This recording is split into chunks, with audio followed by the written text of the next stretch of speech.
गोडो कुजानागी एक सिंपल, थोड़ा अगली और सिंगल सा बंदा था जिसकी लाइफ काफी बोरिंग चल रही थी। वो एक ऐसे वर्ल्ड में रहता था जहाँ पर रोगी गोड्स आपस में लड़ते रहते थे और उनकी लड़ाई का रिजल्ट होता था जमीन पर भयानक तबाही। सिर्फ वही लोग जो कि मैजिक रखते थे इन देवताओं को देख पाते थे। बाकी आम लोग जिन्हें नॉर्मिस कहा जाता था उन्हें लगता था कि ये सब तबाही सिर्फ नेचुरल डिजास्टर की वजह से हो रही है। लेकिन एक दिन गोडो की जिंदगी बदल गई जब वो गलती से एक लड़ाई में फंस गया। लड़ाई गॉड ऑफ वॉर के साथ थी जो डिसाइड कर चुका था कि वो हमेशा के लिए अनलाइव हो जाएगा। इस वजह से गोडो को एक पुराना और पावरफुल मैजिक आइटम ढूंढना पड़ा। उसके दिमाग में बस एक ही सवाल था, क्या ये आइटम गॉड ऑफ वॉर और डिस्ट्रक्शन को हरा पाएगा। कुछ दिन के बाद एक बुजुर्ग आदमी की डेथ के बाद गोडो इटली जा रहा था अपने दादाजी का एक पुराना पत्थर का टैबलेट उनकी एक पुरानी दोस्त को वापस देने। वहाँ लोगों से एड्रेस पूछ ही रहा था कि अचानक से एक खूबसूरत ब्लोंड वाली लड़की वहाँ पर आई और उसके सामने चाकू ले आई। उसने अपना नाम बताया एरिका, जो कि कॉपर ब्लैक क्रॉप्स की एक नाइट थी। उसने गोडो से कहा कि वो मैजिक टैबलेट तुरंत उसको दे दे।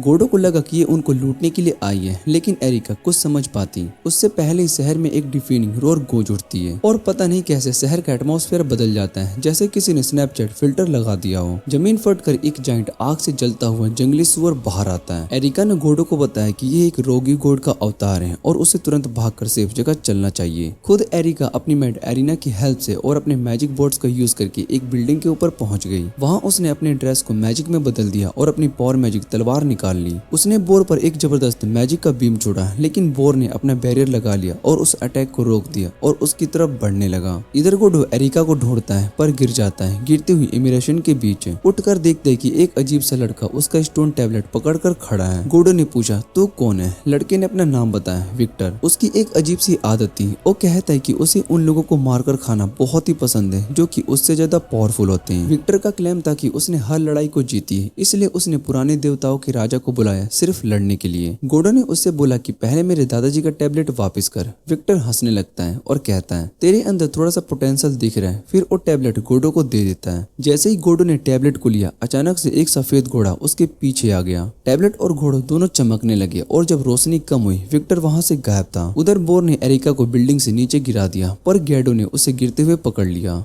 अगले पल बोर के आसपास एक बड़ा सा टोर्नेडो आ गया और वो वहां से वैनिश हो गया। शहर फिर से नॉर्मल हो गया, बस तोड़फोड़ छोड़ के। इसके बाद एरिका ने गैडो को बताया कि जो उसने देखा वो एक रोग गॉड का अवतार था। उसने समझाया कि रोग गॉड्स अपने डायमेंशन के बाहर आकर अर्थ पर आ जाते हैं और सिर्फ उनकी प्रेजेंस से ही जमीन पर भयानक डिस्ट्रक्शन हो जाती है। ओनली जो लोग मैजिक को जानते हैं वही इस सच को समझ पाते हैं। बाकी सारे मगल समझते हैं कि ये बस कोई अजीब सा नेचुरल डिजास्टर है। एरिका फिर गैडो से पूछती, तुम्हारे पास मैजिक टैबलेट होने के बाद भी तुम कैसे नहीं जानते? गोडो कैजुअली बोलता है कि ये टैबलेट उसका है ही नहीं। उसके ग्रैंडपा ने कहा था कि इसे एक लेडी को रिटर्न करना है जिसका नाम जोरा होगा। और ये सुनकर एरिका लिटरली शॉक हो जाती है क्योंकि जोरा एक बड़ी डेंजरस और पावरफुल विच होती है। अब एरिका डिसाइड करती है कि वो गैडो को जोरा के घर ले जाएगी। कार में राइड देती है, लेकिन फिर भी वो उसके साथ एकदम पीस्ट की तरह बिहेव करती है। जैसे ही वो जोरा की ह्यूज मेंशन में पहुंचते हैं, एक टॉकिंग ब्लैक कैट सामने आती है और अनइनवाइटेड गेस्ट को अपने इंट्रोडक्शन देने को बोलती है। लेकिन जैसे ही उस कैट को गैडो के ग्रैंडपा के नाम पता चलता है, वो तुरंत उन्हें अंदर बुला लेती है। वो कैट एक्चुअली जोरा का फैमिलियर थी और जोरा खुद एक ऐसी मम्मी टाइप विच थी जो दिखने में इतनी अट्रैक्टिव होती है कि वो बंदा देख के फिदा हो जाए। जोरा टैबलेट ऑफ प्रेथमियस को देखती है जो कि एक एशियन पावरफुल आर्टिफैक्ट था और तुरंत समझ जाती है कि इसके अंदर कुछ मैजिक सील है। जोरा गैडो से पूछती कि रास्ते में किसी और से मिला क्या?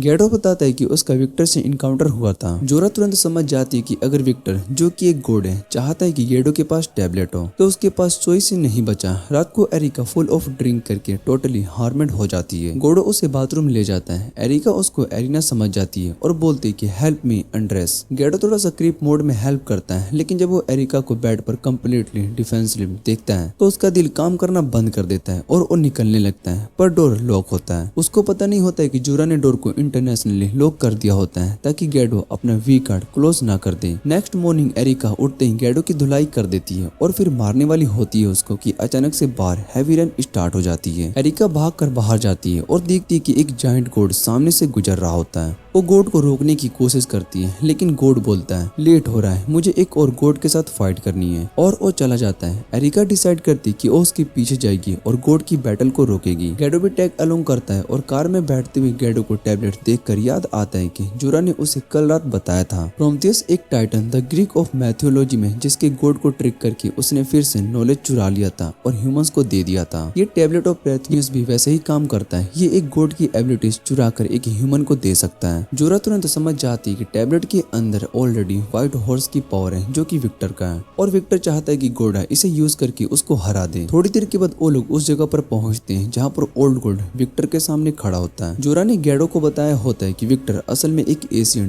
प्रीजियन गॉड ऑफ वॉर है जिसके पास 10 अलग अलग अवतार हैं और हर एक की अलग पावर है। इधर विक्टर अपने सारे अवतार्स को समन करके फाइट के लिए रेडी हो जाता है। तभी एरिका आती है और दोनों गॉड से रिक्वेस्ट करती कि फाइट बंद करें वरना ह्यूमन सफर करेंगे, लेकिन गॉड्स उनकी बातों को इग्नोर करते हैं और उन्हें बस ये देखना होता है कि कौन सबसे ज्यादा स्ट्रॉन्ग है। विक्टर अपने थंडरबोल्ट से एरिका पर अटैक करता है जिससे कि उसका शील्ड टूट जाता है। जब वो दोबारा अटैक करने वाला होता है गैडो उसको बचा लेता है। फिर वो ओल्ड गोड के पास जाकर पूछता है कि क्या वो टीम अप करके विक्टर को हरा सकते हैं। ओल्ड गोड हंस कर कहता है कि चल ठीक है। विक्टर भी फाइट के लिए एक्साइटेड हो जाता है और एक थंडरबोल्ट से गैडो पर अटैक कर देता है, लेकिन ओल्ड गोड एक डिवाइन बैरियर बना लेता है। इस पर विक्टर एक गोल्डन सोर्ड को समन करता है जो गोड्स और उनकी एबिलिटीज को भी कट कर सकता है। एरिका गैडो को भागने के लिए कहती है, लेकिन वो डिसाइड करता है कि टैबलेट ऑफ प्रोमेथियस यूज करेगा। एरिका फोन करती है कि वो इससे वो मर भी सकता है, लेकिन गैडो अपने डिसीजन पर फ्रेम करता है। उसकी हिम्मत को देखकर एरिका उसको एक किस देती है गुड लक के लिए। जैसे ही विक्टर बैरियर तोड़ता है गैडो टैबलेट की पावर से फायर हॉर्स का अटैक छोड़ता है। विक्टर को थोड़ा सा डैमेज होता है, लेकिन गैडो का मेन प्लान विक्टर को हराना नहीं बल्कि उसका गोल्डन सोर्ड चुराना होता है। प्रॉब्लम ये होता है कि उसे चलाना नहीं आता। वो एरिका से पूछता है तो एरिका शर्मा कर उसको किस कर देती है जिससे कि सोर्ड का मैजिक एक्टिवेट हो जाता है। एक ब्राइट लाइट पूरे लैंड को गोल्डन बना देती है और हजारों गोल्ड सोर्ड्स जमीन से निकलकर विक्टर पर पॉइंट करते हैं। एक सोर्ड उसके सीने में घुस जाता है और इस तरह से गैडो बन जाता है गॉड ऑफ स्लेयर और ह्यूमंस का किंग जो रोग गोड्स के खिलाफ उनकी रक्षा करेगा। एक हफ्ते तक अपनी पावर टेस्ट करने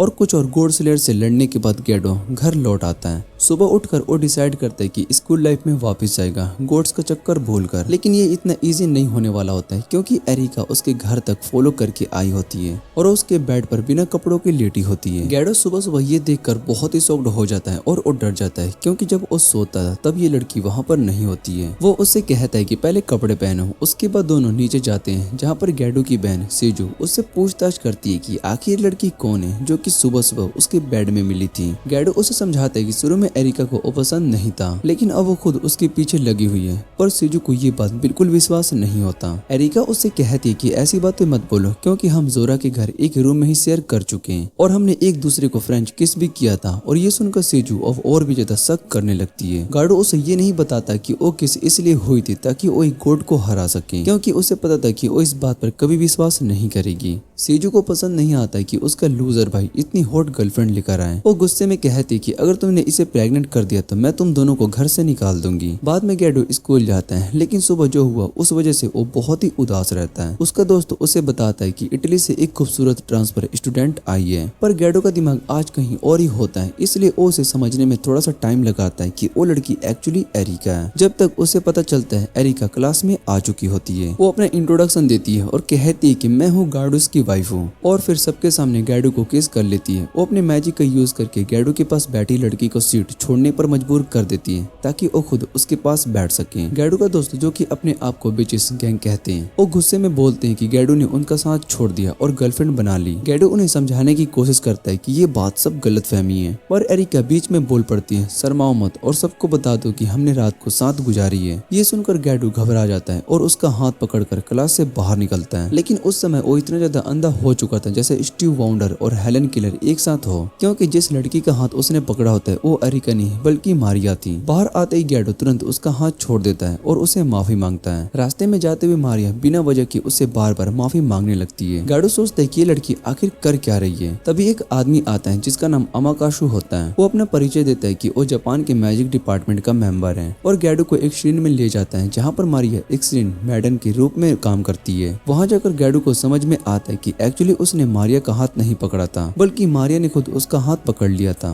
अमागासु ये बात कंफर्म करता है और माफी मांगता है। कहता है कि एक ही तरीका था जिससे कि उन नए गोड से प्राइवेट में बात कर सके। गार्डो उससे पूछते कि तुम मुझे मिलना क्यों चाहते थे। तब अमागासु उसे अरिका और उसके नाइट ऑर्डर के बारे में एक बहुत ही जरूरी बात बताता है। गार्डो जब वापस घर आता है तो सीजू उसके सर पर जोर से मार देती है, क्योंकि उसने पहले ही मारिया का हाथ पकड़ा था। सीजू गुस्से में कहती है कि जब तुम्हारे पास एरिका है तो तुम दूसरी लड़की से दूर रहो। एरिका का नाम सुनते ही गार्डो थोड़ा सा उदास हो जाता है और अपने रूम में जाकर अमागासु की बातें सोचने लगता है। अमागासु ने उसे बताया होता है कि इटली में एरिका को रेड डेविल के नाम से जाना जाता था, क्योंकि अपने चार्म से किसी भी आदमी को पल भर में अपने प्यार में गिरा सकती थी। लेकिन सच में वो इतनी स्ट्रिक्ट थी कि किसी को छूने तक नहीं देती थी। इस वजह से अमागासु को लगा कि जिस तरीके से एरिका गार्डो से चिपक रही है वो उससे कुछ ज्यादा ही सस्पिशियस है। शायद वो गार्डो को अपने कल्ट में शामिल करना चाहती हो। गार्डो ये सब सोच ही रहा होता है कि उसे अपने पास से एरिका की आवाज सुनाई देती है। वो देखते है कि एरिका उसके बेड पर बैठी हुई है। गार्डो गुस्से में पूछते हैं तुम यहाँ पर क्या कर रही हो। एरिका कहते कि लवर्स होने के नाते हमें कुछ टाइम साथ में बिताना चाहिए। गार्डो अब इरिटेट हो जाता है और कहता है कि अपने गोल्स क्लियर बताओ, क्योंकि मुझे विश्वास नहीं होता है कि तुम जैसे कोई मुझसे प्यार भी कर सकती है। एरिका उसके डाउट को समझ जाती है और कहती है कि सिर्फ एक दिन मेरे साथ बैठो, मैं तुम्हें अपने इंटेंशन प्रूव करके दिखाऊंगी। ये कहकर वो गार्डो को इटली ले जाती है। एरिका मीटिंग में चली जाती है और मैड अरीना भी काम से बाहर निकल जाती है, इसलिए गार्डो अकेला रह जाता है। तभी अचानक टाइम रुक जाता है और उसके पीछे एक छोटी सी स्कूल गर्ल आ जाती है। गार्डो उसे देखकर घबरा जाता है और पूछता है क्या तुम एक गोड हो। लड़की सीधा जवाब देती है नहीं, बस कहती है मुझे तुम्हारा स्नैक चाहिए। गार्डो तुरंत बोलता है मुझे FBI से डर लगता है, मैं तुमसे नहीं लड़ना चाहता। लड़की कहती है कि तुम झूठ बोल रहे हो, क्योंकि जो इंसान लड़ना एंजॉय नहीं करता वो कभी गोड स्लेयर नहीं बन सकता। फिर वो अपने मैजिक से कुछ आउस को भेजती है और जब गार्डो उससे बचने में बिजी होता है तो वो लड़की वहाँ से गायब हो जाती है। तभी एरिका वापस आती है, साथ में इटालियन मैजिक डिपार्टमेंट के कुछ हाई रैंकिंग ऑफिसर के साथ। वो कहते हैं कि वो ये सब देखना चाहते हैं कि तुम कितना स्ट्रॉन्ग हो। ये कहकर एरिका अपने मैजिक स्वॉर्ड को समन करती है और गार्डो पर अटैक कर देती है। गार्डो समझ नहीं पाता है कि ये सब क्या हो रहा है। वो उसके अटैक से बचता है और उसे ट्रिप करने की कोशिश करता है, लेकिन एरिका बच जाती है। गार्डो पूछते हैं तुम ये सब क्यों कर रही हो। एरिका जवाब देती है कि तुम्हारे स्ट्रेंथ टेस्ट करने का सिर्फ यही एक तरीका है। फिर वो स्पेशल मैजिक का यूज करके एक स्टील लायन को समन कर लेती है, जो कि गार्डो पर अटैक करता है। गार्डो तुरंत बुल की एमिनेशन पावर का यूज करके उस लायन को दूर फेंक देता है, लेकिन एरिका अपने मैजिक का यूज करके उस लायन को लेजर बीम में बदल देती है, जो कि सीधा गार्डो को टारगेट करती है। गार्डो फोनिक्स की एबिलिटी का यूज करके उस लेजर से बच जाता है। मैजिक डिपार्टमेंट के ऑफिसर गार्डो की फाइट को देखकर बहुत ही इंप्रेस हो जाते हैं। एरिका उन्हें बताती है कि गार्डो की अलग अलग एबिलिटीज का यूज करने के कुछ कंडीशन होते हैं, वो उन्हें सिर्फ एक ही दिन में एक ही बार कर सकता है। फिर एरिका उसे और पुश करने का डिसाइड करती है और एक पावरफुल मैजिक स्पेल कास्ट करती है, जिससे गार्डो बच नहीं सकता। लेकिन गार्डो तैयार होता है। वो एक जायंट बोर को समन करता है, जो कि अपने रास्ते में आने वाले किसी भी चीज को कुचल कर रख सकता है और उसे एरिका की तरफ भेज देता है। एरिका उड़कर बच जाती है, लेकिन बोर आइकॉनिक कोलिजियम को ही तोड़ देता है। धूल के क्लाउड के बीच में से गार्डो छलांग लगाता है, एरिका को नीचे गिरा देता है और उसे पिन कर देता है। एरिका हार मान लेती है और ऑफिसर समझ जाते हैं कि वो गार्डो में इतनी इंटरेस्टेड क्यों है। वो डिसाइड करते हैं कि आने वाले नाइट ऑफ प्रीफेशी के लिए अपना बैट गार्डो पर लगाएंगे और उसके लिए तालियां बजाएंगे। गार्डो सोचता है यहाँ पर हो क्या रहा है। तब एरिका उसके साथ फ्लर्ट करने लगती है, लेकिन गार्डो पीछे हट जाता है, कहता है कि अपने असली फीलिंग बताओ। एरिका फाइनली कहती है कि उसने जो भी किया अपनी मर्जी से किया, ना तो इसलिए कि तुम गोड स्लेयर हो और ना ही इसलिए कि किसी ने मुझे तुमसे चिपकने का ऑर्डर दिया था। वो कहती है कि मेरी प्राइड कभी भी यह अलाउ नहीं करेगी कि मैं किसी रैंडम आदमी का यूज करूं। मैं तुमसे सच में प्यार करती हूँ। गार्डो अब भी इस बात को एक्सेप्ट नहीं कर पाता,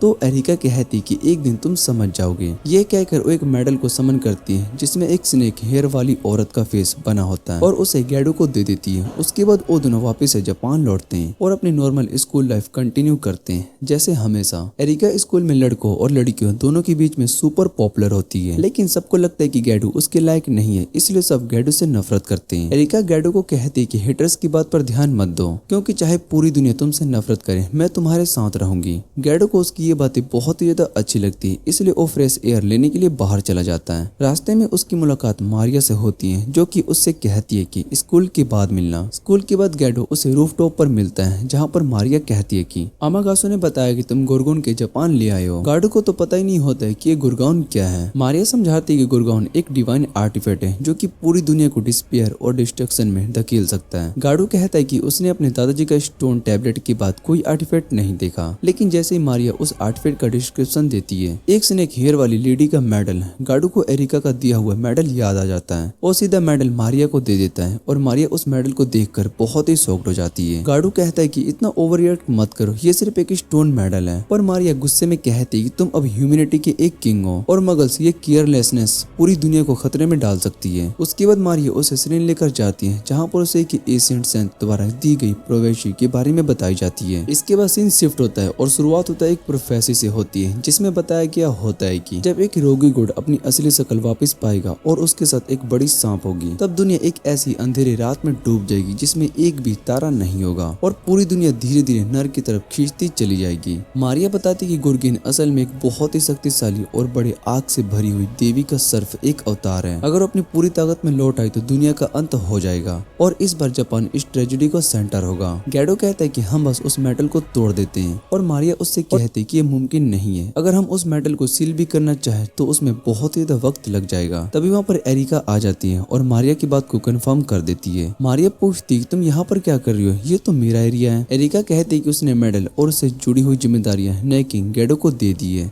एरिका कहती है कि अगर प्रोफेसी सच में होती तो सिर्फ एक गोड स्लेयर ही उस रोग गोड का सामना कर सकता और वो गैडो पर भरोसा करती है। इसके बाद एरिका मारिया से कहती है कि अपना सिक्स्थ सेंस का यूज करके मेडल और उस गोड के बारे में थोड़ा ज्यादा जानकारी निकाल ले। थोड़ा मना करने के बाद मारिया अपनी पावर का यूज करके एक सिल्वर बालों वाली लड़की का लोकेशन ढूंढ लेती है जो कि गैडो को इटली में मिली थी। मारिया कहती कि वो लड़की असल में गोडेस अनीता है जो अभी रोग बन चुकी है, लेकिन तभी अनीता भी महसूस कर लेती है कि कोई उसे देख रहा है और वो तुरंत मारिया की डिमेंशन को रोक देती है। एरिका को समझ में आ जाता है कि अगर हमने अनीता को टाइम से नहीं रोका तो वो बहुत ही बड़ी मुसीबत में पड़ जाएगी। एरिका उसे ढूंढने के लिए सिटी में निकल पड़ती है, लेकिन पहले अनीता ही उन्हें ढूंढ लेती है और टाइम को फ्रीज कर देती है ताकि गैडो से बात कर सके। अनीता कहती है कि वो गुर्गेन के लिए उसे लड़ने के लिए आई है। गैडो कहता है कि उसके पास कोई वजह नहीं है उसे लड़ने के लिए। अनीता कहती है कि स्नेक मेडल उसका है और जो भी इसे लेकर जाएगा उसका दुश्मन होगा। फिर अनीता अपने डार्क पावर से गैडो पर अटैक करती है, लेकिन एरिका अपने मैजिक सोर्ड से उस अटैक को रोक देती है। जल्द ही अनीता समझ जाती है कि एरिका के साथ होने की वजह से गैडो इतना आसान शिकार नहीं होगा, इसलिए वो एरिका को एक बैरियर में सील कर देती है और तुरंत गैडो के पास टेलीपोर्ट हो जाती है। वो तेज गति से धीरे धीरे मूव करके गैडो को कंफ्यूज कर देती है और फिर अचानक से उसके सामने आ जाती है। अनीता कहती है कि तुम एक गोड किलर हो, लेकिन तुम एक अच्छे इंसान हो, इसलिए मुझे बहुत ही बुरा लग रहा है ये करते हुए। इतना कहकर वो गैडो को एक स्लोपी किस कर देती है। उसके बाद गैडो के घुटने कमजोर पड़ जाते हैं और वो जमीन पर गिर जाता है। अनीता कहती है कि अब तुम बस नाम के ही जिंदा हो, क्योंकि मेरी डेथली पावर तुम्हारे शरीर के अंदर गहराई तक घुस चुकी है। वो गैडो का शरीर तोड़ने वाली होती है ताकि वो विक्टर की पावर का यूज ना कर सके, लेकिन तभी गुस्से में एरिका अपने बैरियर को तोड़ देती है। वो अपनी सोर्ड का स्पीयर में बदल लेती है और तेज गति से अनीता पर हमला कर देती है, जिससे अनीता के हाथ पर एक चोट लग जाती है। अनीता इस बात से बहुत ही इम्प्रेस हो जाती है और एरिका से कहती है कि अगर तुम गैडो को छोड़कर मेरी सेवक बन जाओ तो मैं तुम्हारा ध्यान रखूंगी। ये सुनते ही एरिका अनीता पर अटैक कर देती है, लेकिन वो सिर्फ एक झूठा अटैक होता है ताकि अनीता का ध्यान भटके। अगली पल एरिका अनीता पर पीछे से हमला करती है, लेकिन अनीता अपनी डिवाइन पावर से उसकी स्पीयर को तोड़ देती है। ये भी एरिका की एक चाल होती है। वो अपनी स्पीयर से छोटे छोटे टुकड़ों का यूज करके एक प्रिजन बना देती है ताकि अनीता को रोक सके और फिर गैडो को लेकर वहां से निकल जाती है। थोड़ी देर के बाद गैडो दोबारा से होश में आता है, क्योंकि उसके अंदर मौजूद रैम की पावर ने उसकी जान बचा ली होती है। वो देखते कि वो एरिका की गोद में पड़ा हुआ है। गैडो उससे पूछते कि अनीता और मेडल का क्या हुआ, तो एरिका कहती कि मारिया मेडल को सील करने की कोशिश कर रही है। गैडो उठता है और कहता है कि हमें अनीता को रोकना होगा, लेकिन अभी उसके पास इतनी ताकत नहीं है। अगर वो गोल्डन सूट का यूज करना चाहे तो उसे अनीता के बारे में पूरी जानकारी चाहिए। एरिका कहती कि सब कुछ नॉर्मल तरीके से समझने में दिन लग जाएगा, लेकिन एक फास्ट तरीका है बॉडी फ्लूइड का एक्सचेंज। ये कहकर एरिका गैडो को किस करती है और उसके दिमाग में ग्रीक मैथोलॉजी का सारा डाटा ट्रांसफर कर देती है। गैडो को पता चलता है कि गुर्गेन असल में मेडुसा पर आधारित है, एक ऐसी औरत जिसके बालों की जगह पर सांप होते हैं और जो आंखों में देखने वाले को पत्थर बना देती है। मेडुसा के मरने के बाद उसका शरीर अनीता को दिया गया और उसने उसे अपने शील्ड का हिस्सा बना लिया। जब ये डाटा ट्रांसफर चल रहा होता है तभी गैडो नोटिस करता है कि आसमान का रंग काला होने लगा। इसका मतलब अनीता ने अपनी चाल चल दी है। दूसरी तरफ मारिया अनीता से बचकर भाग रही होती है जब एक फीमेल नाइट लिली उसके सामने आकर उससे गुर्गेन मांगती है। मारिया मना कर देती है और कहती है कि वो मेडल को सील करने वाली है। जब तक गेडो अनीता को डिस्ट्रैक्ट कर रहा होता है, लेकिन लिली कहती है कि तुम्हारा सील एक गोड के लिए बेकार है। लिली फोर्स से मेडल लेने वाली होती है, तभी अमागासु आ जाता है और मारिया को बचा लेता है और लिली को बैरियर में फंसा देता है। तभी अनीता का फैलाया हुआ अंधेरा वहां तक पहुंच जाता है। अमागासु समझ जाता है कि वही स्टारलाइट है जो कि प्रोफेसी में बताई गई थी। मारिया भी ये सोचकर बहुत ही घबरा जाती है। कुछ दूर ही अनीता अपनी पावर का यूज करके एक पूरी आर्मी ऑल्सो बुला लेती है ताकि गुर्गेन को ढूंढ सके। उसी वक्त गोडो और अरिका भी मारिया की मदद के लिए वहां पर पहुंच जाते हैं और अरीना कार ड्राइव कर रही होती है, जैसे वो फास्ट एंड फ्यूरियस मूवी की शूटिंग से भी वापस आई हो। तभी उनके कार के सामने कुछ आउल्स आ जाते हैं। अरिका कहती कि ये अनीता का मिनियंस है। गोडो सोचता है कि आउल्स का गॉडेस ऑफ विजडम से क्या लेना देना,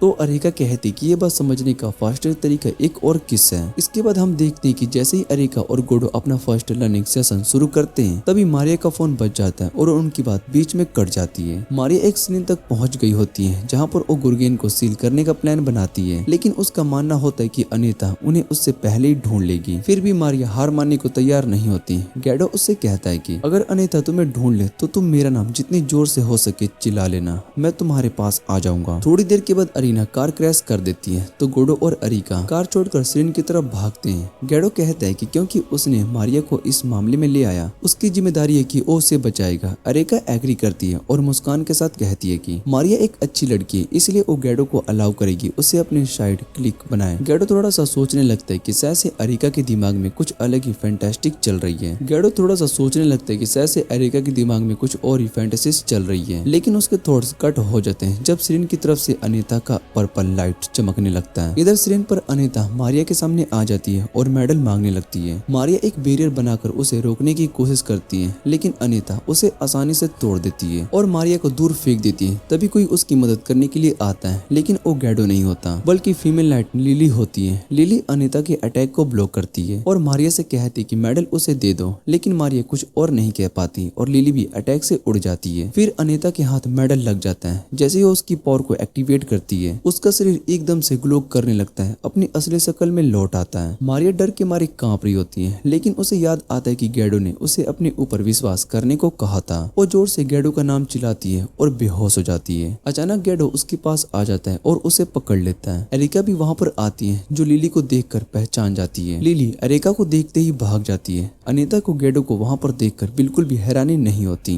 क्योंकि वो जानती थी कि अगर उसे थोड़ा टाइम मिले तो वो वापस से आ जाएगा। तभी मारिया जोर से खांसी करने लगती है। अनीता उससे कहती है कि जब उसने अपनी असल शक्ल में ट्रांसफॉर्म किया था, तब मारिया ने उस डार्क विंड को सांस में ले लिया था। अरिका समझ जाती कि ये वही चीज है जिसने पहले गैडो को मारा था और इसे ठीक करने का एक ही तरीका है, गैडो की पावर का यूज। गैडो अपनी गोल्डन सोर्ड को बुलाता है और मारिया के अंदर का पॉइजन खत्म कर देता है। फिर वो अनीता से कहता है कि उसका उससे लड़ने का कोई इरादा नहीं है, इसलिए वो शांति से चले जाए। लेकिन अनीता हंसती है और कहती है कि अभी अभी उसकी पावर आई है तो वो थोड़ा सा खेलना चाहती है। ये सुनकर गैडो बहुत ही गुस्सा हो जाता है, क्योंकि जब गोड्स खेलते हैं तो इंसान तकलीफ उठाते हैं। वो अरिका से कहता है कि मारिया को ले जाओ, जब तक मैं यहाँ पर अनीता के साथ निपट लेता हूँ। अरिका उसे एक गुड लक किस देती है और अपने पास बची हुई सारी नॉलेज उसके दिमाग में ट्रांसफर कर देती है। जैसे ही गैडो का दिमाग नॉलेज से भर जाता है, उसकी पावर बहुत ही बढ़ जाती है और हजारों गोल्डन सोर्ड को समन कर लेता है। अनीता अपनी तरफ से एक तेज डार्क बोल्ट्स रेन में चलाती है, लेकिन गैडो अपनी गोल्डन सोर्ड से उन्हें ब्लॉक कर देता है। इसके बाद हम देखते हैं कि जैसे ही गैडो भागना शुरू करता है, अनीता एक ह्यूज सा स्नैक समन कर लेती है ताकि उसको रोक सके, लेकिन गैडो सिर्फ उसका रिएक्शन देखना चाहता था। वो अपनी गोल्डन सोर्ड का यूज करके उन स्नैक पर अटैक करता है और उन्हें पत्थर बना देता है। अनीता जमीन पर वापस से गिर जाती है, पर तुरंत अपना ब्लो समन करके एक डार्क एरो गैडो की तरफ छोड़ती है, जिसे गैडो आराम से एक ही स्लैश में तोड़ देता है। उसके बाद गैडो अनीता की असली कहानी सुनाना शुरू करता है कि कैसे वो कभी एक अर्थ, विजडम और डेथ की गॉडेस थी। वो गॉड्स की क्वीन थी, लेकिन मेल गॉड्स का ईगो बहुत ही फेरलिक था, इसलिए उन्होंने इसको गिराने के लिए एक रिबेलियन शुरू कर दी और फिर जीउस नया किंग बन गया। धीरे धीरे अनीता की पावर कम होती गई और सिर्फ एक ब्यूटीफुल और इंटेलिजेंट औरत बन के रह गई। अपनी ये शर्मनाक स्टोरी सुनकर अनीता गुस्से से पागल हो जाती है और अपनी पावर का यूज करके सब कुछ पत्थर में बदलने लगती है, यहाँ तक कि गैडो को भी। लेकिन गैडो अपनी सोर्ड की पावर का यूज करके उसका प्लान फेल कर देता है और अपनी सुपीरियरिटी दिखाता है और उस पर हंड्रेड्स गोल्डन सोर्ड से अटैक कर देता है, जो उसकी डिवाइन बैरियर बैरियर को तोड़ देते हैं और फिर अपनी फुल स्ट्रेंथ से एक स्लैश मारकर उस बैरियर को कम्प्लीटली शेल्टर कर देता है। पर अब गोडो की गोल्डन स्वॉर्ड का पावर कम्प्लीटली खत्म हो चुका था और वो जानता था कि अब उसे यूज नहीं कर सकता। अनीता को भी ये बात पता चल जाती है और उसे भी ये पता होता है कि गैडो विक्टर, जो कि एक एशियन प्रिजनर वॉर गॉड है, उसकी पावर का यूज कर रहा है। अनीता उस पर अटैक करके उसको पीछे धकेलती है और कहती कि विक्टर पेरेसियन सन गॉड का बेस्ट फ्रेंड है, इसलिए उसकी पावर डार्कनेस को मिटा सकती है और उसका प्लान होता है कि वो गैडो को तभी हरा दे जब तक कि वो ये पावर पूरी तरीके से यूज नहीं कर लेता। अनीता अपनी शायद से गैडो को स्लैश कर देती है। तब गैडो डिसाइड करता है कि अब सेकंड स्टेज ऑफ प्लान का टाइम आ गया है। वो फायर हॉर्स का पावर समन करता है, जो कि एक्चुअली सन गॉड का गिफ्ट होता है विक्टर को। डार्क क्लाउड्स हट जाते हैं और वो फायर हॉर्स आराम से सीधा अनीता की तरफ चार्ज करता है। अनीता अपनी शायद को ट्रांसफर करके एक इम्पेनेट्रेबल शील्ड बना लेती है ताकि इस अटैक को रोक सके। उसको लगता है कि अगर वो फायर हॉर्स का अटैक सह लेगी तो वो जीत जाएगी, पर गैडो उससे कहता है कि तुमने हमेशा मुझे अंडर एस्टिमेट किया। तभी एरिका अपनी मैजिक स्पेयर गैडो की तरफ फेंकती है और गैडो उस स्पेयर को पकड़कर सीधा अनीता की तरफ फेंक देता है। वो स्पेयर उसके अंदर घुस जाता है और अनीता कमजोर हो जाती है। इस चोट की वजह से फायर हॉर्स का अटैक उसकी शील्ड को तोड़ देता है। एक मैसिव एक्सप्लोजन होता है और अनीता अपनी पावर कम्प्लीटली खो देती है। वो अब एक नॉर्मल सी औरत बन जाती है। अनीता गैडो से कहती है कि उसे मार दो, पर गैडो कहता है कि देश छोड़ दो और कभी यहाँ पर वापस मत आना। अनीता बहुत ही हैरान होती है कि वो उसकी जान बचा रहा है और वो उसकी मर्जी एक्सेप्ट करके वहाँ से गायब हो जाती है। तभी एरिका भी वहाँ पर आ जाती है, लेकिन वो खुश नहीं होती। गैडो ने उस गोडेस को जिंदा छोड़ दिया। इसके बाद हमें पता चलता है कि अनीता सोच रही होती है कि गैडो उसे मारकर उसकी पावर्स एब्जॉर्ब कर लेगा, जिससे कि वो बाकी सभी गॉड स्लेयर से भी ज्यादा पावरफुल बन जाएगा। कुछ दिन के बाद मारिया को एक अजीब सा सपना आता है, जिसमें वो देखती कि एक और गॉड स्लेयर लिली की मदद से कोई खतरनाक प्लान बना रहा होता है। सपने में उस आदमी की शैतानी मुस्कान देखकर मारिया का दिल घबरा जाता है और वो ठंडी पसीने से भीग जाती है, जैसे उस आदमी ने उसे देख लिया हो। सुबह वो अपने लिए ब्रेकफास्ट बना रही होती है, तभी उसकी छोटी बहन चुपके से आ जाती है और कहती है कि ये गैडो को भी पसंद आएगा। उसकी बहन ने अमागासो से सुना होता है कि मारिया गैडो के काफी क्लोज हो रही है। फिर वो मारिया को कुछ ऐसे आइडियाज देती है जिससे गैडो तुरंत उस पर फिदा हो जाए, लेकिन वो आइडियाज हब प्रीमियम सिलेक्शन वाले होते हैं। ये सुनकर मारिया शर्म से लाल हो जाती है, लेकिन फिर वो खुद को एक फ्यूचर सपने में देख पाती है जहाँ पर वो गैडो के साथ हो, इसलिए वो उसके लंच पैक करके स्कूल जाती है, उम्मीद के साथ कि आज उसकी और करीब आ जाएगी। पर जैसे ही वो क्लास में आती है, उसकी उम्मीदों को झटका लगता है, क्योंकि एरिका पूरी क्लास के सामने गैडो को लैप डांस दे रही होती है। मारिया गुस्से में उन दोनों का सामना करती है और कहती कि ऐसे चीप चीजें पब्लिक में नहीं करनी चाहिए, लेकिन एरिका कहती कि मैं गैडो हूँ, इसलिए अपना प्यार दिखाने में कुछ गलत नहीं है। बाद में उनका एक बेसबॉल मैच होता है, जिसमें एरिका अपनी टीम स्टार पिक्चर होती है। गैडो बाहर आराम से बैठा होता है, तब मारिया उसके पास जाकर बात करने लगती है। बातों बातों में उसे पता चलता है कि गैडो एरिका पर काफी ट्रस्ट करता है। मारिया को ये बात सुनकर थोड़ा सा जेलस फील होता है। जब वो दोनों आपस में मजे से बात कर रहे होते हैं, तब एरिका वापस आ जाती है। वो गैडो से कहती है कि मेरे लिए कुछ बॉल्स कैच करो, क्योंकि अब मैं और फास्ट थ्रो करने वाली हूँ। लेकिन गैडो ठंडे आवाज में मना कर देता है और कहता है कि तुम्हारा ये ट्रिक मुझ पर काम नहीं करेंगे। मारिया बहुत ही कंफ्यूज्ड हो जाती है और वो पूछती कि ये क्या बात है। तब गैडो उसे बताता है कि वो मिडिल स्कूल में एक स्टार कैचर था, लेकिन एक दिन उसका शोल्डर टूट गया और उसने गेम को छोड़ दिया। जब वो गॉड स्लेयर बना तो उसका शोल्डर ठीक हो गया, लेकिन अब वो अपनी पावर बेसबॉल में यूज नहीं करना चाहता। मारिया गैडो के कैरेक्टर से इम्प्रेस हो जाती है। तभी एरिका बिना किसी वार्निंग के उसे एक चैलेंज दे देती है।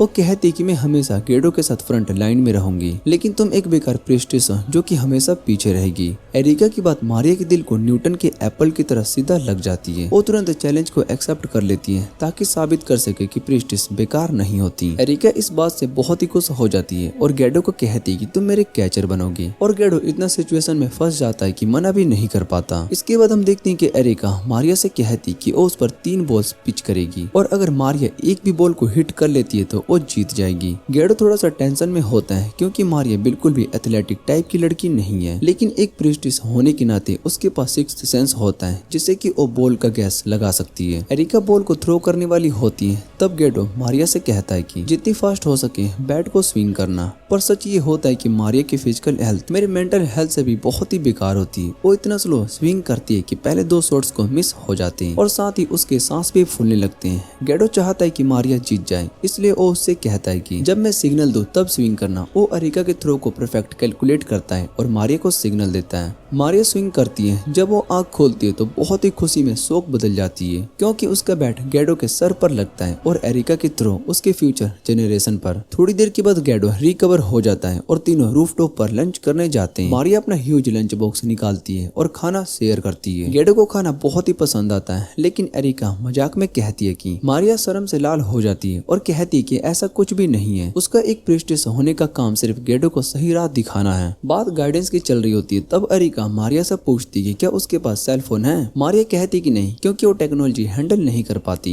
एरिका मजाक में कहती कि तुम स्टोन एज में रहती हो क्या। फिर वो कहती कि आज गैडो के साथ मार्केट जाओ और एक नया फोन लेकर आओ। मारिया मना कर देती है, लेकिन एरिका उसे कन्विंस कर लेती है कि फोन से वो उनके साथ इंस्टेंटली कॉन्टेक्ट कर सकती है और गैडो को डेली कॉल करके गाइडेंस भी दे सकती है। मारिया को गैडो का डेली कॉल करने का आइडिया थोड़ा सा टेम्पिंग लगता है, पर फिर शर्म आती है उसको और वो भाग जाती है। गैडो एरिका से कहता है कि एक बेचारी लड़की के साथ ऐसा मजाक मत करो, पर एरिका कहती है कि मारिया का सिक्स्थ सेंस उसके काम आएगा, इसलिए वो चाहती है कि गैडो उसे अपनी तरफ करे। लेकिन वो ये भी क्लियर कर देती है कि साइड क्लिक अलाउड नहीं है। अगर गैडो ने कोई और लड़की के करीब जाने की कोशिश भी की तो वो मना कर देगी। बाद में गैडो मारिया को फोन स्टोर ले जाता है। मारिया को वहाँ पर बिहेव करना नहीं आता। जब स्टोर की लेडी उसे लेटेस्ट मॉडल के फीचर बताती है, कैमरा, इंटरनेट, तो मारिया बहुत ही हैरान हो जाती है क्योंकि उसने आधे फीचर्स के नाम सुने भी नहीं होते हैं और डर के मारे गैडो के पीछे छिप जाती है। गैडो लेडी से कहता है कि हमें थोड़ा टाइम दो। मारिया उससे कहती है कि बस वो फोन ले जिसमें कि सबसे सिंपल कंट्रोल हो और कम से कम कंफ्यूजिंग फीचर हो, और वो मॉडल वही निकलता है गैडो के पास ऑलरेडी होता है। मारिया कहती है कि तुम मेरे लिए भी वही ले लो ताकि तुम मुझे सिखा सको।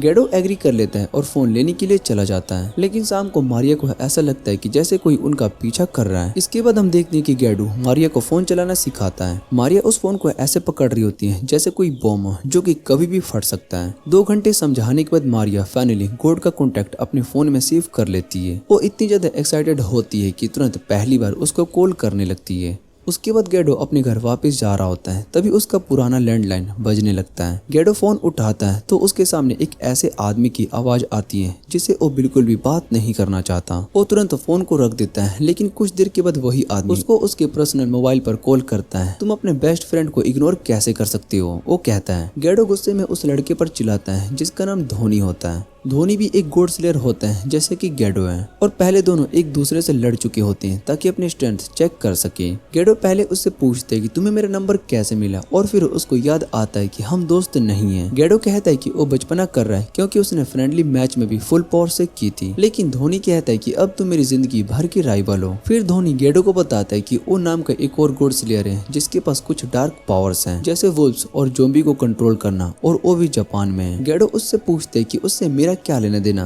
धोनी कहता है कि जाओ उस बंदे से लड़ लो। गैडो बिना कुछ बोले कॉल को कट कर देता है और वो सोचता है कि एक और गॉड स्लेयर का यहाँ पर होना अच्छी बात नहीं है। वो डिसाइड करता है कि मारिया और एरिका को इस बारे में इन्फॉर्म करें। उधर मारिया बाथरूम में नहा रही होती है, तभी अचानक लिली वहाँ पर आ जाती है और उसको बेहोश कर देती है। जब मारिया अपनी आँख खोलती है तो अपनी आँख को एक ऐसी जगह पर पाती है जहाँ पर उसके सामने बिन होता है जो कि लिली का मास्टर है। मारिया उस डरावने बुढ़े को देखकर घबरा जाती है। बिन उससे कहता है कि वो इस दुनिया से बोर हो चुका है और बस स्ट्रॉन्ग ओपोनेंट से लड़ना चाहता है। वो कहता है कि पहले उसका प्लान अनीता से लड़ना था, लेकिन कोई उससे पहले ही उसे लड़ चुका है, इसलिए अब उसने डिसाइड किया कि मारिया को अपना स्लेव बनाएगा, क्योंकि उसे पता होता है कि मारिया के पास कुछ स्पेशल पावर्स हैं जो कि उसका एंटरटेनमेंट करेगी। असल में 4 साल पहले मारिया ने एक स्पेशल सेरेमनी करके एक र्यूज गॉड को समन किया था, और बिन चाहता है कि वो दोबारा से ये काम करे। मारिया मना कर देती है और कहती है कि एक प्रीस्टेस होने के नाते उसका काम देश को सुरक्षित रखना है, न कि किसी चलती फिरती तबाही को बुलाना। वो कहती है कि वो अपनी जान देने को तैयार नहीं है, लेकिन वो सेरेमनी दोबारा से नहीं करेगी। बिन हंसकर कहता है कि ये बेकार होगा। फिर वो अपने ज़ॉम्बी सोल्जर्स को समन करता है और मारिया को बताता है कि वो डेड लोगों को कंट्रोल कर सकता है और कभी कभी उनकी एबिलिटीज को भी यूज कर सकता है। वो कहता है कि मैं देखूंगा कि तुम मरने के बाद मेरी सर्विस में कैसे काम करती हो। तभी मारिया का सिक्स्थ सेंस एक्टिवेट हो जाता है और उसे एक इजिप्शियन गॉड दिखाई देता है, आफ्टर लाइफ का गॉड ओरियोसस, जिसकी पावर बिन ने चुरा लिया था। बूढ़ा आदमी मारिया के एबिलिटीज को देखकर बहुत ही हैरान हो जाता है और वो डिसाइड करता है कि उसे थोड़ी देर और जिंदा रखेगा। उधर गैडो एरिका के साथ स्क्रीन पर होता है, जहाँ पर अमागासु उसे बताता है कि मारिया को वैन ने किडनैप कर लिया है, जो कि सबसे पुराने 3 गॉड स्लेयर में से एक है। गाडो सोचता है कि वैन ने मारिया को क्यों किडनैप किया होगा। तब अमागासु कहता है कि इसके पीछे एक लंबी कहानी है। अमागासु गार्डो से रिक्वेस्ट करता है कि वो मारिया को बचा ले। गार्डो तुरंत हाँ कह देता है और एरिका कहती है कि वो भी साथ चलेगी। वो दोनों बिन के हेड आउट तक पहुंचते हैं। वहाँ पर बिन को पता चलता है कि वो आ गया है, इसलिए वो अपने ज़ॉम्बी सोल्जर उनके सामने भेज देता है। गार्डो और एरिका आसानी से उन ज़ॉम्बी को हरा देते हैं, लेकिन उसके बाद वो एक ज़ॉम्बी विच के सामने आते हैं जो कि एक बड़ा सा मॉन्स्टर समन करती है। एरिका उस मॉन्स्टर से लड़ती है और उसके सर पर लिखे शब्दों को बदलकर उसे डिस्ट्रॉय कर देती है। इस बीच मारिया को एक अलग कमरे में भेज दिया जाता है जहाँ पर लिली उसके लिए चाय लेकर आती है, जबकि अभी रात में ही उसने मारिया को किडनैप किया होता है। मारिया उसे एक पुरानी दोस्त की तरह ट्रीट करती है और 4 साल पहले उनकी पहली मुलाकात याद करती है। मारिया का ये फ्रेंडली बिहेवियर देखकर लिली थोड़ी सी कंफ्यूज हो जाती है। वो डिसाइड करती है कि मारिया को बता दे कि गैडो यहाँ पर आ चुका है, शायद वैन से लड़ने के लिए, क्योंकि गॉड स्लेयर हमेशा लड़ने के मौके एंजॉय करते हैं। मारिया कहती कि गैडो दूसरे जैसा नहीं है, लेकिन लिली उस पर विश्वास नहीं करती और कहती कि तुम जाकर शावर ले लो क्योंकि तुम्हें समनिंग रिचुअल के लिए रेडी होना होगा। दूसरी तरफ एरिका अकेले ज़ॉम्बी सोल्जर से लड़ रही होती है क्योंकि वो चाहती कि गैडो अपनी पावर सेव करे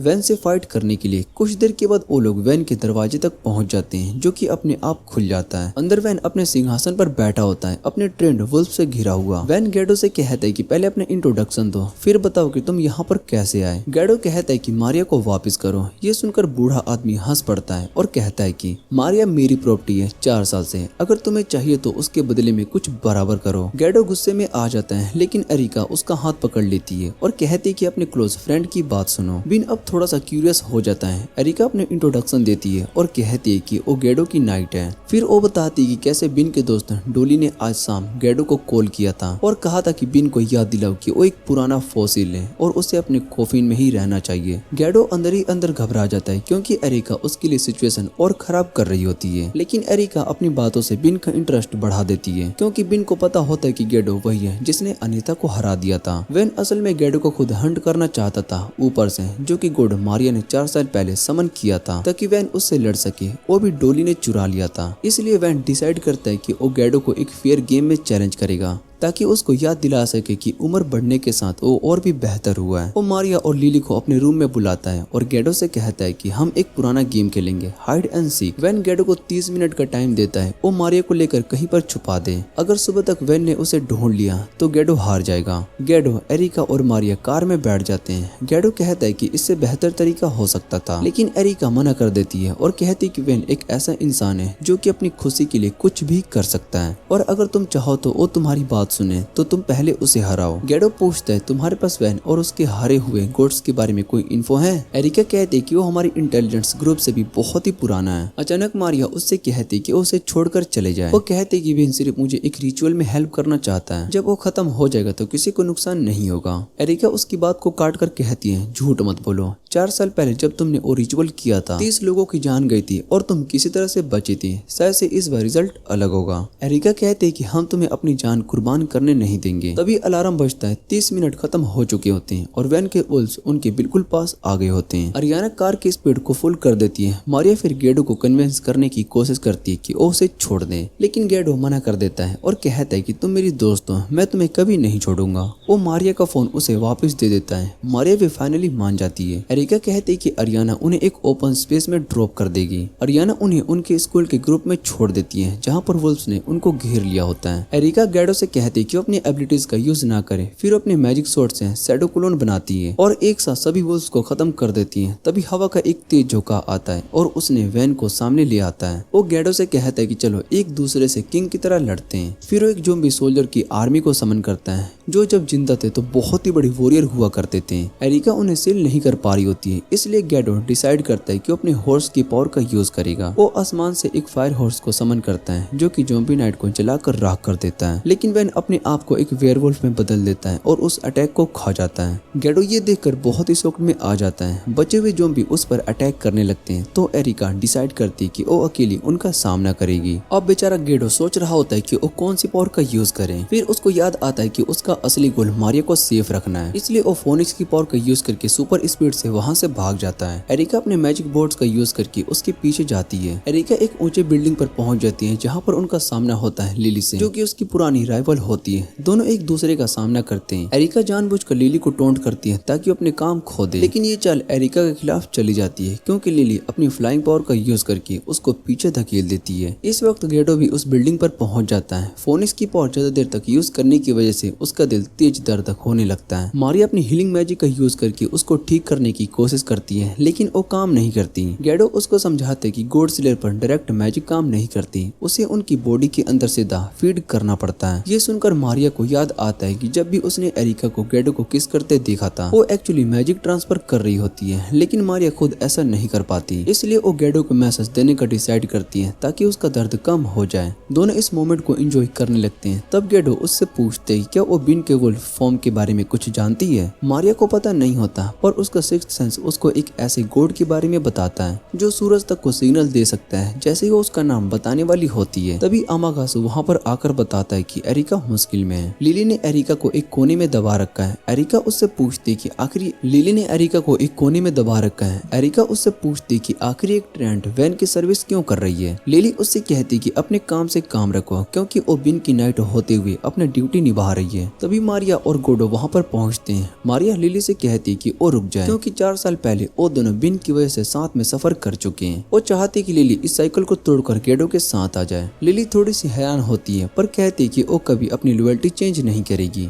तभी एक बड़ा बिलबोर्ड मारिया की तरफ उड़ता हुआ आता है, लेकिन लिली उससे बचा लेती है। उसके बाद लिली दोबारा से एरिका पर फोकस करने लगती है, पर एरिका अचानक से उसके बेडरूम के दरवाजे में रखी हुई एक बुक पर जिक्र करती है। ये सुनकर लिली एकदम से रुक जाती है क्योंकि एरिका उस बुक की कुछ चीजें लाइन पढ़कर सुनने लगती है जो शायद लिली ने खुद लिखी होती है। लिली बहुत ही हैरान होकर उससे पूछती तुम्हें ये सीक्रेट कैसे पता चला। एरिका कहती कि अगर तुम लड़ाई को छोड़कर हमें ज्वाइन कर लो तो मैं इस बात को भूल जाऊंगी। लिली शर्मिंदगी से ये डील को मान लेती है। गेडो बहुत ही खुश होता है कि अब एक एनिमी कम हो गया और अपनी टीम को लेकर वापस वैन का सामना करने चला जाता है। वैन ये देखकर बहुत ही शॉक्ड हो जाता है कि लिली अब उसके एनिमीज के साइड में खड़ी है। लिली अपना पोस्ट छोड़ने का अनाउंस करती है और गेडो डिक्लेयर करता है कि वो बिन को अपने किसी दोस्त को नुकसान नहीं पहुंचाने देगा। इसके बाद हम देखते हैं कि वो बूढ़ा आदमी गेडो के चैलेंज को एक्सेप्ट कर लेता है और दोबारा से वेयरवुल्फ में ट्रांसफॉर्म हो जाता है लड़ाई के लिए। गेडो एरिका को किस करता है और उसके बारे में सारी इंफॉर्मेशन डाउनलोड कर लेता है। फिर अपनी गोल्डन सोर्ड समन करता है और अपना डोमेन एक्टिवेट कर देता है, जिसे देखकर बोइन शॉक हो जाता है। गेडो डिक्लेयर करते हैं कि जो वुल्फ सूरज को खा गया था वो डार्कनेस का गॉड नहीं बल्कि लाइट का गॉड है और उस गॉड का असली नाम अपोलो है, ग्रीक सन गॉड, और उसके पास ये पावर है कि वो वुल्फ्स को अपने अंडरलैंड में बदल सकता है। ये सुनने में चाहे कितना भी अजीब लगे पर ये सच होता है क्योंकि गेडो की पावर और ज्यादा बढ़ जाती है और हजारों गोल्डन ब्लेड्स बन जाते हैं जो कि वैन पर अटैक करने के लिए रेडी होते हैं। गेडो उन स्वॉर्ड को वैन पर छोड़ देता है जो कि उसके पुराने शरीर को जख्मी कर देते हैं। वैन डिस्परेट होकर कई सारे वुल्फ्स को समन करता है, लेकिन गेडो उन सभी को एक ही बार में स्लैश करके खत्म कर देता है। फिर गेडो अपने स्वॉर्ड को टर्नेडो में बदलकर सीधा वैन की तरफ चार्ज करता है। ये अटैक वैन की वेयरवुल्फ पावर को डिस्ट्रॉय कर देता है, लेकिन वो बूढ़ा आदमी अब भी जिंदा होता है। इस बार वो अपने ज़ॉम्बी सोल्जर समन करता है और गेडो से कहता है कि देखते हैं कि तुम्हारी पावर उन एबिलिटीज पर काम करती भी है या फिर नहीं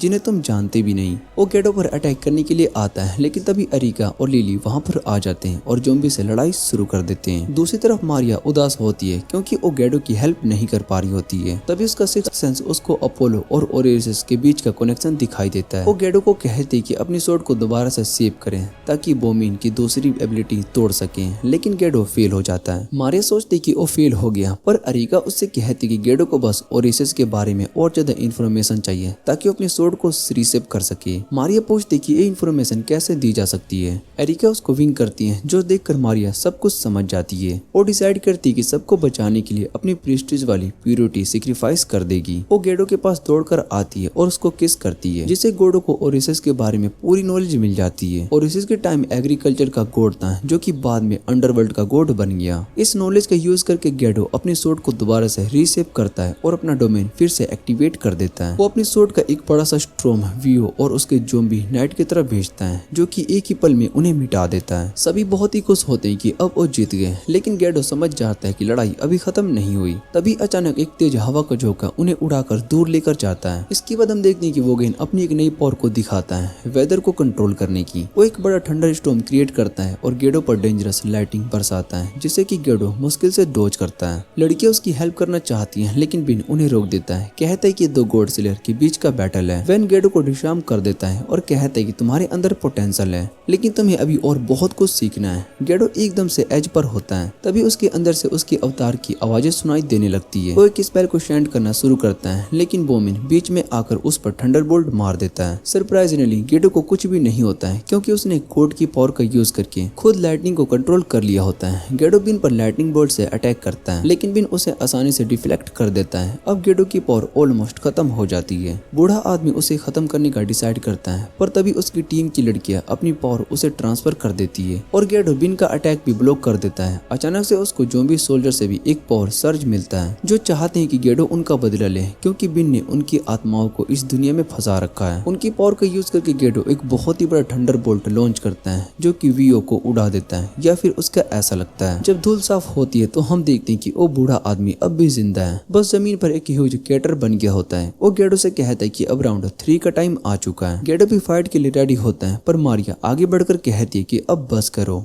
तभी सूरज उगता है और गेडो की टीम ये चैलेंज जीत जाती है। मारिया को सुबह तक सेफ रखना। बिन हार मानकर भी कहता है कि नेक्स्ट टाइम वो गेडो को हरा देगा और वेनिस हो जाता है। जो भी सोल्जर्स भी वेनिस हो जाते हैं और गेडो का शुक्रिया करते हैं। तभी मारिया गेडो की बाहों में गिर जाती है। गेडो टेंशन में होता है लेकिन लिली उसे समझाती है कि कोई प्रॉब्लम नहीं है। गोट ने जब पावर को चैनल की थी तो मारिया ने सारी स्टेमिना लूज की थी इसलिए वो वीक हो गई। गेडो रिलीफ फील करता है कि मारिया ठीक है पर तभी एरिका एक्टिंग करती है कि वो वीक बन जाती है। गेडो उसके पास दौड़ता है लेकिन वो बस उसे ल्योर कर रही होती है और फिर वो गेडो को किस करने लगती है जैसे मारिया और लिली दोनों बहुत ही जेलस हो जाती है। इसी के साथ ये एनिमे का सीजन यहीं पर एंड हो जाता है। अगर आपको ये वीडियो अच्छी लगे तो वीडियो को लाइक करके चैनल को सब्सक्राइब जरूर कर लेना। तो मिलते हैं अगली वीडियो में।